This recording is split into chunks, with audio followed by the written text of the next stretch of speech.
How you play is how you live, formation and personal development. Brene Brown's work regarding brave space laid the foundation for the gamer pastor idea.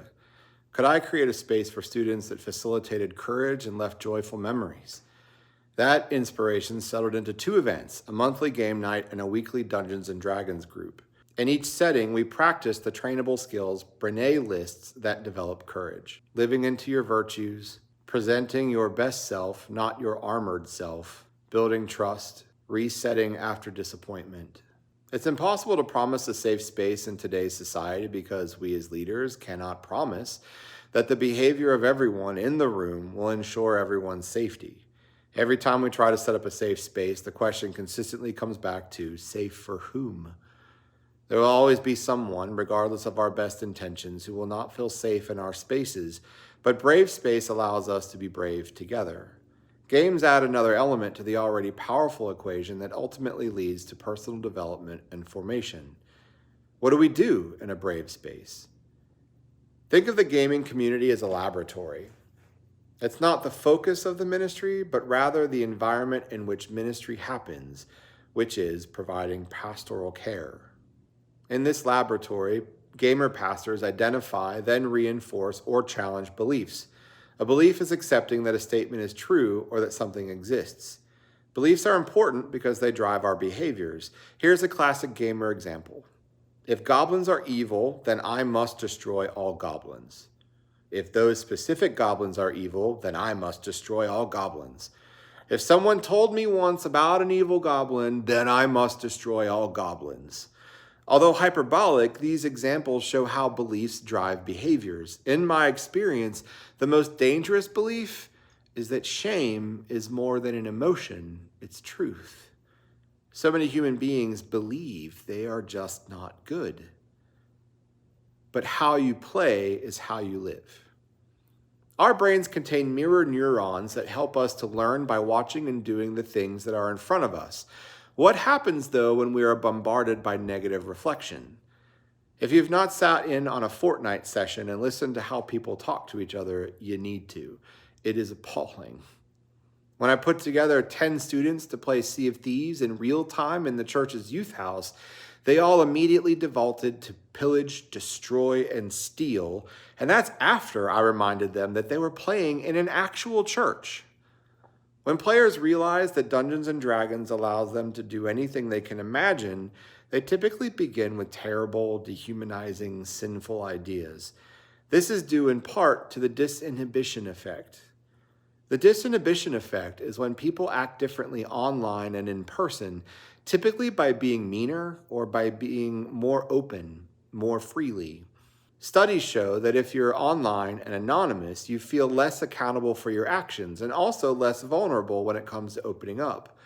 One is invisible concerning body language or tone, and it becomes easier to represent yourself however you wish.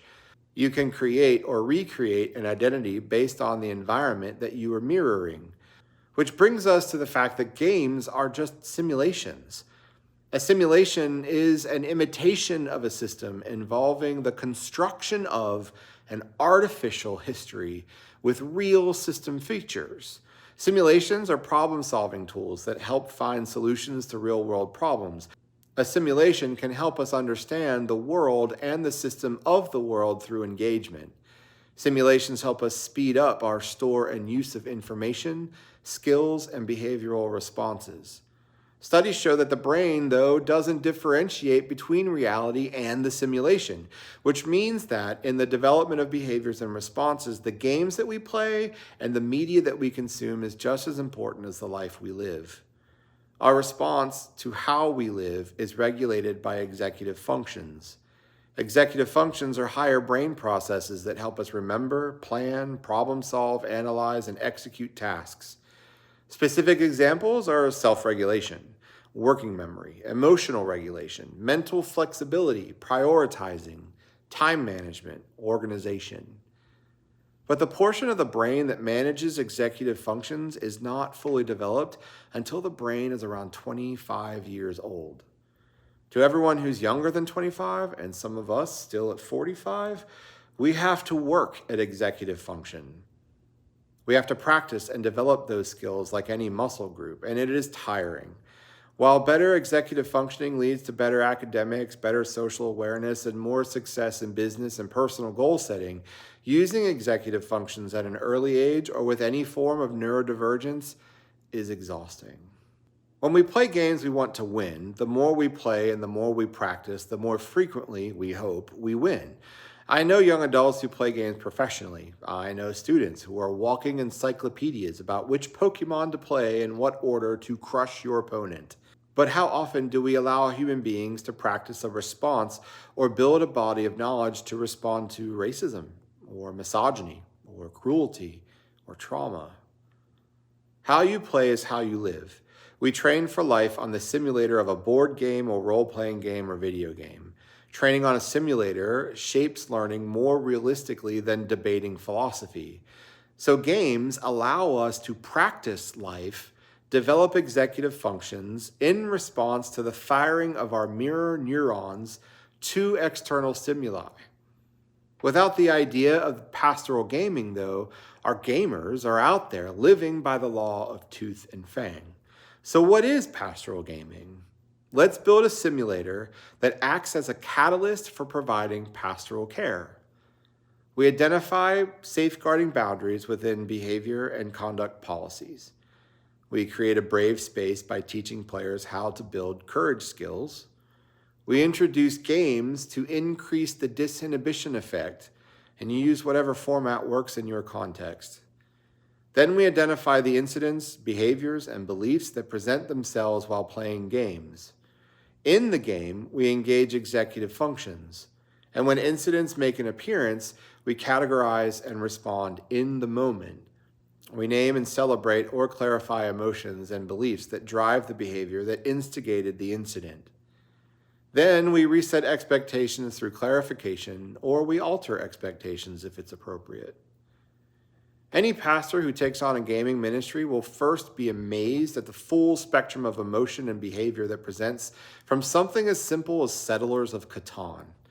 Then one sees that when we play, we become disinhibited and more open to sharing our deeper selves, revealing our joy and our pain.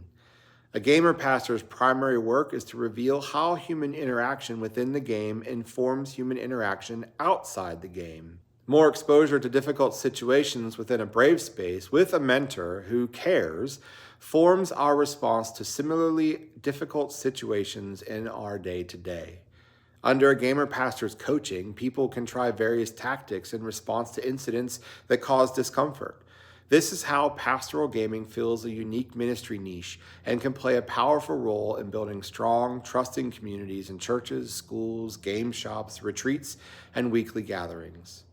How you play is how you live is a paradigm that allows human beings to practice at life in a laboratory environment that is brave, formative, and developmentally appropriate.